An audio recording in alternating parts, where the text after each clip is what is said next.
Assalamualaikum warahmatullahi wabarakatuh. Selamat malam dan jumpa lagi di channel Serat Sejarah. Pada video kali ini aku akan menceritakan kisah pengalaman pribadi yang ditulis oleh @Anjar Asmara. Dan selanjutnya aku pembaca sebagai orang pertama, yaitu Anjar. Sebelum itu, pastikan semua pintu dan jendela udah terkunci. Jangan melihat ke atas lemari, ke kolong tempat tidur, kamar mandi, atau sumur tua di rumahmu. Jangan lupa subscribe, like, dan komen agar channel ini terus berkembang. Mari kita simak ceritanya. Gondoruo adalah sebangsa jin yang bisa menyamar sebagai sesosok lelaki tampan. Dan biasanya mereka mengganggu wanita yang sedang sendirian di rumah atau menyamar menjadi suami wanita tersebut. Bahkan kadang mereka sampai berhubungan badan. Padahal wajah aslinya sangat seram, matanya lebar, hidungnya besar. Gigi taringnya sangat panjang hingga keluar dari mulutnya. Genderuwo itu memang benar-benar ada, dan kesukaannya pada gadis-gadis dengan tubuh yang molek. Biasanya mereka bersemayam di hutan-hutan dengan pohon besar, atau di kuburan tua dan di rumah-rumah kosong. Menyambung cerita sebelumnya, setelah aku pergi dengan Putri, di rumah Bu Risma, Mas Handoko duduk di ruang tamu dengan Bu Risma. Sementara Laras di kamar menunggu Erik.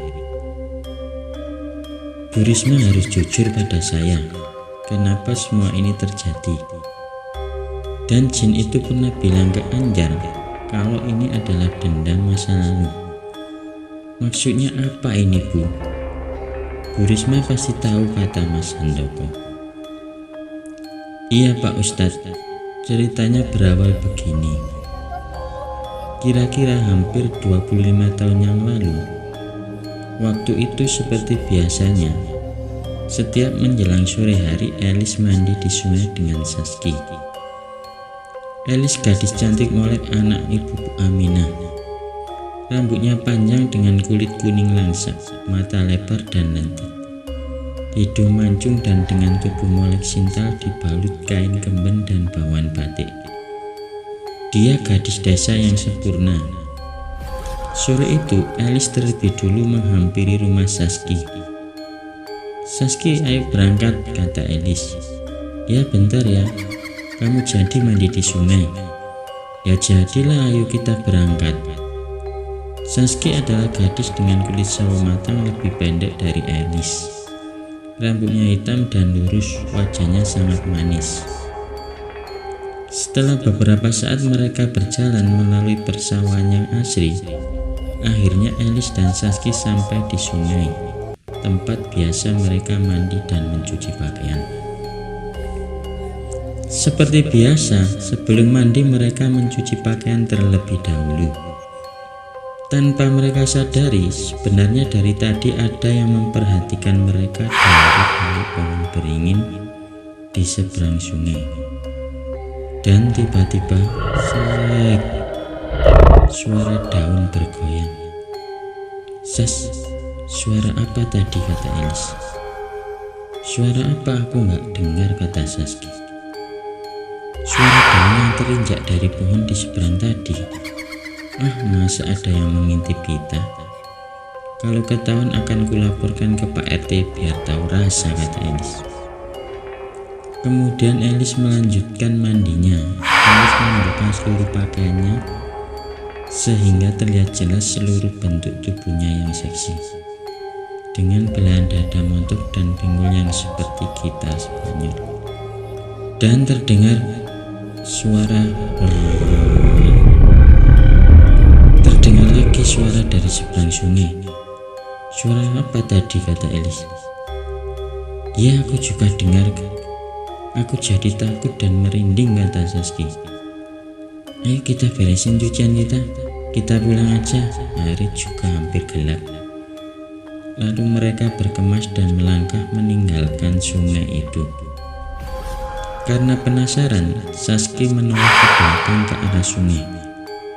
Betapa kagetnya dia melihat sesosok makhluk besar berbulu hitam dengan mata lebar berwarna merah, menyala seperti api, dan taring yang panjang. Makhluk itu mengambang di sungai.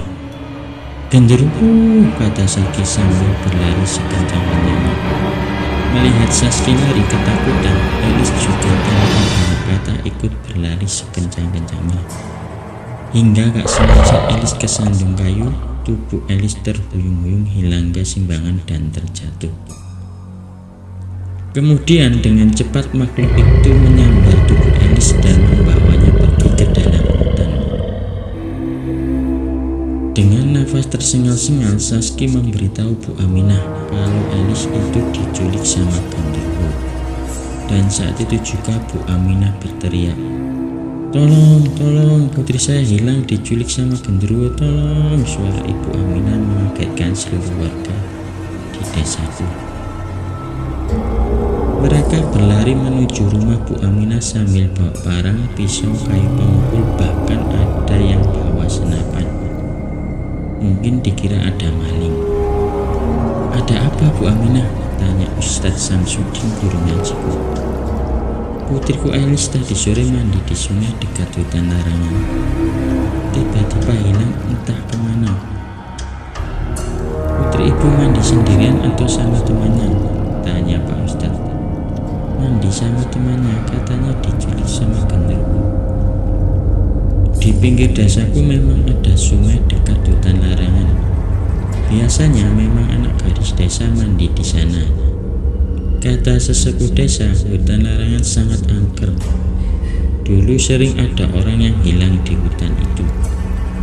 Apalagi para pendatang yang gak kenal seluk-beluk hutan larangan. Dan semenjak ada Kiai Ahmad Basori, genderuwo itu gak berani mengganggu warga, karena udah diusir sama Pak Kiai. Tapi sepeninggal Pak Kiai, genderuwo itu rupanya kembali lagi. "Tolong Pak Ustadz, carikan anak saya," kata Bu Aminah. "Ya Bu, tenang ya, kami akan bantu. Sekarang ibu masuk dulu ke dalam rumah. Kami akan berunding gimana cara mengembalikan Elis." Kemudian aku, Irfan, Samsul, dan Ustadz Samsudin berunding. Setelah agak lama berunding, akhirnya sore ilmu kami berempat putuskan berangkat ke hutan larangan, melakukan ritual memanggil jin genderuwo. Ritual pemanggilan genderuwo ini harus memenuhi beberapa syarat, yaitu harus membawa pertama sate dari daging gagak, kedua air kembang 7 rupa, ketiga telur ayam kampung, keempat darah ayam cemani, dan kelima minyak dari Ustadz Samsudin. Tak lupa kami membawa parang buat jaga-jaga. Waktunya paling baik jam 12 malam. Kemudian kami putuskan nanti sore setelah sholat asar kami bertiga akan berangkat ke hutan larangan yang ada di desaku. Katanya di sana ada satu wilayah namanya Lembah Gondomayit, yaitu lembah dengan pohon-pohon besar, terdapat telaga kecil dengan air berwarna agak kehijauan. Banyak terdapat batu-batu punden, tempat sesajen peninggalan orang Hindu. Tempat itu adalah pusatnya genderuwo bersemayam. Sementara itu, mendengar kabar Elis hilang, Kang Jampang, pendekar di desaku yang konon memiliki ilmu hitam dan kesaktian yang tinggi, memutuskan berangkat ke hutan dengan 3 anak buahnya. Pria dengan tubuh kekar, besar dan tinggi ini membawa senapan dan parang. Dia juga jago ilmu silat. Kang Jampang berjalan paling depan sendiri, diikuti oleh Imron, Mamat, dan Bejo. Keempat pendekar itu menyusuri gelapnya hutan hanya membawa lampu senter saja. Dan tiba-tiba, gubrak, sebuah pohon besar jatuh tepat di depan keempat pendekar tadi, hampir menimpa dan membunuh mereka. Di balik pohon besar tadi terlihat sebuah bayang hitam dan besar. Dengan cepat Kang Jampang mengambil senapan dan menembaki sosok bayang hitam di balik pohon tadi. Rupanya tembakan Kang Jampang tidak mengenai makhluk itu. Lalu makhluk besar dan seram tadi terbang menghampiri Kang Jampang.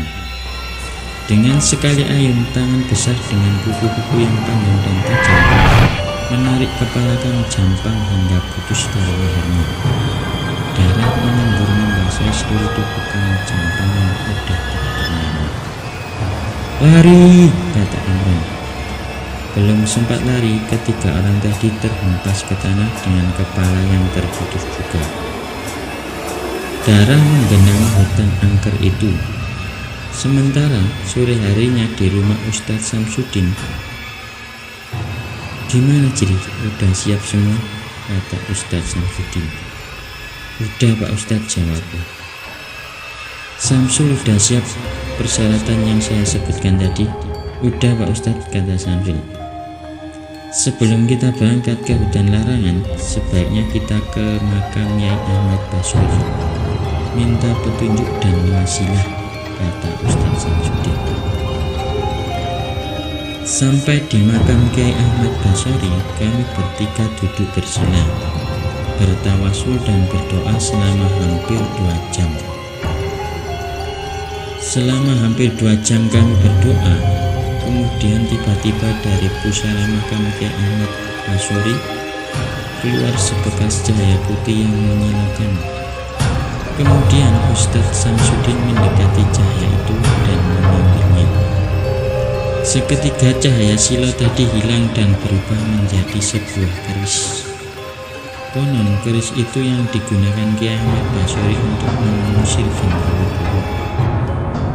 Setelah mendapat pusaka tadi, kami berangkat ke hutan larangan, menyusuri jalan desa lalu melewati persawahan warga. Setelah melewati sungai baru kita sampai ke hutan larangan. Hutan larangan termasuk hutan yang lebat, tempatnya sangat rimbun, seram dan angker. Sesaat memasuki hutan, udara terasa dingin dan sunyi. Suara-suara binatang malang membuat suasana menjadi angker. Dan katanya banyak orang yang masuk hutan ini dan gak pernah kembali lagi. Cukup ngeri juga mendengarnya. Dalam perjalanan aku mencium bau bunga melati. Dan menurut mitos yang ada di masyarakat, bau bunga melati itu adalah bau dari kuntilanak. Kami bertiga terus saja berjalan, semakin ke dalam hutan bau bunga melati dan kemenyan semakin kuat. Dan tiba-tiba dari balik pohon terlihat bayangan putih melintas di depan kami. Dan terdengar suara wanita tertawa, bikin bulu kuduku berdiri. Tapi kami tak memperdulikannya. "Terus baca sholawat," kata Ustadz Samsudin. Selama perjalanan mulut kami tak henti-hentinya membaca sholawat. Bau kembang melati dan suara tadi terus mengikuti kami. Selama hampir 1 jam kami menyusuri hutan. Akhirnya kami sampai di lembah Gondomayi. Tempatnya lebih rimbun dan lebih seram. Banyak terdapat batu pemujaan serta di sana-sini terdapat tempat sesajian. Dan yang paling mengerikan, terdapat tulang-tulang yang berserakan. Entah itu tulang hewan atau manusia. Hati-hati, kita udah sampai di tempatnya, yaitu pintu gerbang antara alam manusia dan alam jin atau gondoruo. Tetap baca sholawat sebanyak-banyaknya, kata Ustadz Samsudin. Aku terus membaca dan berjalan di belakang Pak Ustadz. Aduh, kata Samsul.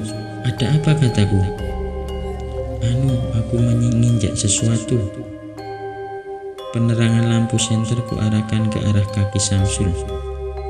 Betapa kagetnya.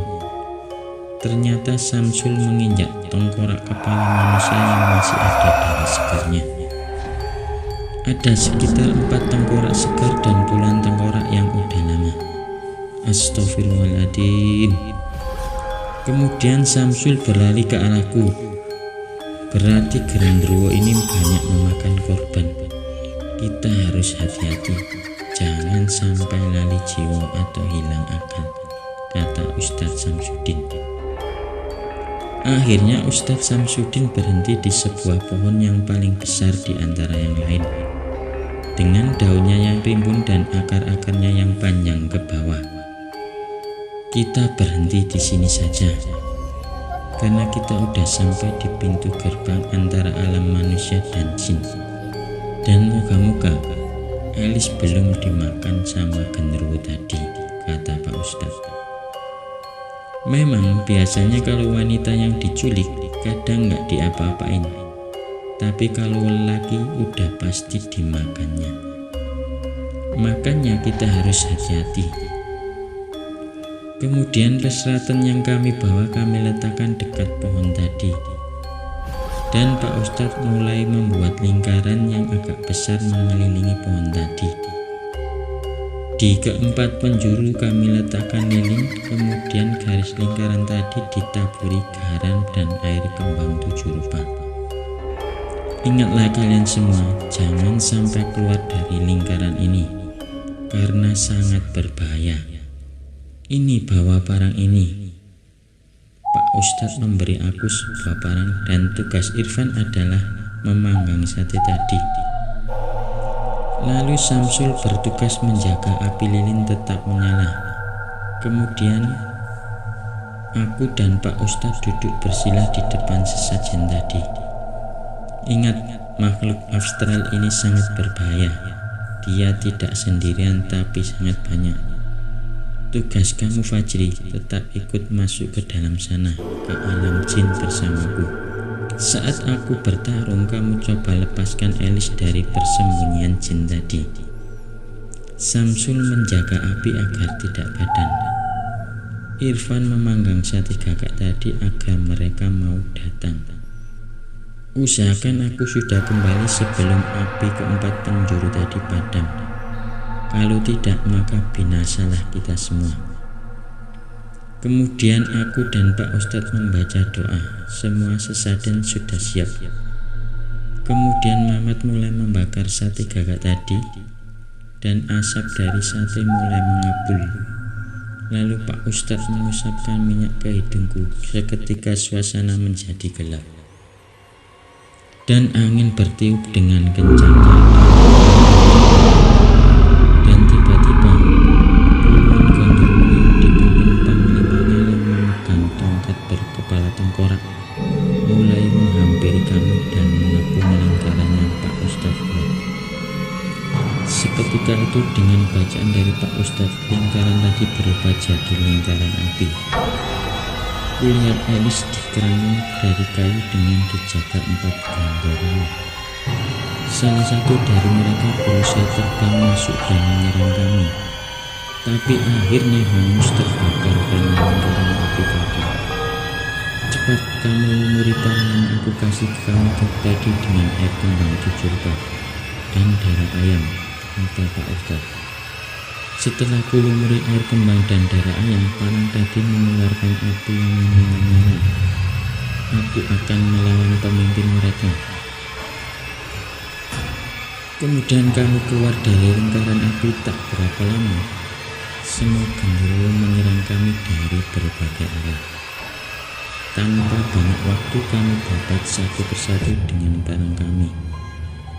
Mereka semua tersungkur, hangus dan terbakar. Kemudian sebuah tongkat terbang ke arahku, kutangkis dengan parangku. Kemudian parangku hancur terkena hantaman tongkat tengkorak tadi. Dan tongkat tengkorak itu kemudian terbang kembali ke pemiliknya. Garpala, teriak Pak Ustadz. Garpala adalah genderuwo paling tua dan paling sakti. Dia adalah panglima dari genderuwo di hutan larangan ini. Dia udah banyak memakan manusia. Garpala kemudian mengiringi. Wah! Tubuhnya bertambah tinggi dan besar, tangannya mengeluarkan cakar yang bertambah panjang. diikuti dengan kedua taring giginya yang ikut memanjang dengan mata mengingatnya yang menyala-nyala seperti bola api.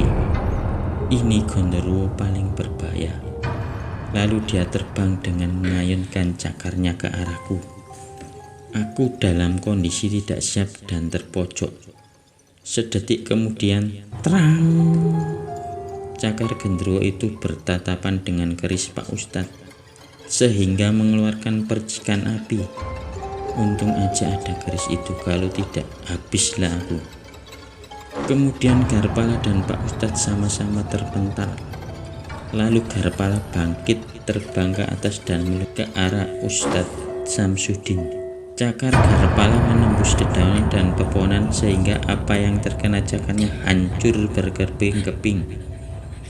Garpala dan Pak Ustadz saling beradu ilmu. Cukup sengit pertarungan mereka, saling hantam dan saling tangkis, hingga saat cakar Garpala itu mengayun tepat ke arah leher Pak Ustadz lalu ditangkis sama keris tadi, terang.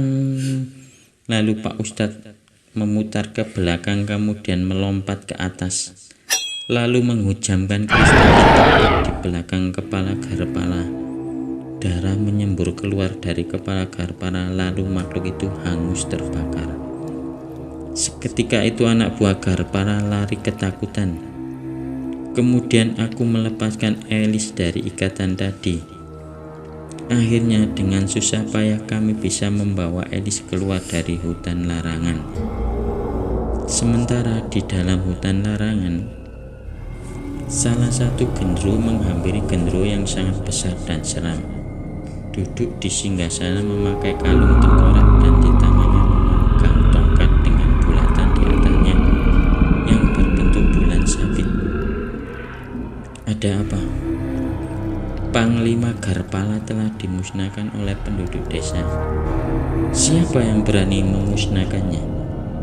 Namanya Ustadz Samsudin, murid dari Kiai Ahmad Basori, yang dulu pernah mengusir tuan dari desa. Aku harus membalas perbuatannya. Gardin, panggil ke sini. Gardin adalah anak Raja Genderuwo, namanya Surkala. Dengan manusia dia diambil sesaat setelah ibunya melahirkannya dan meninggal. Di sebuah desa, waktu itu Surkala menyamar jadi suami gadis desa tadi. Gardin sangat sakti, memiliki ilmu pancasona, sehingga gadis yang melihatnya seperti terpesona. Penyamarannya ke wajah manusia hampir sangat sempurna. Wajahnya sangat tampan dengan mata kecoklatan dan hidung yang mancung, dengan badan tegap dan atletis. Gardin, kamu harus membalas kematian Garpala.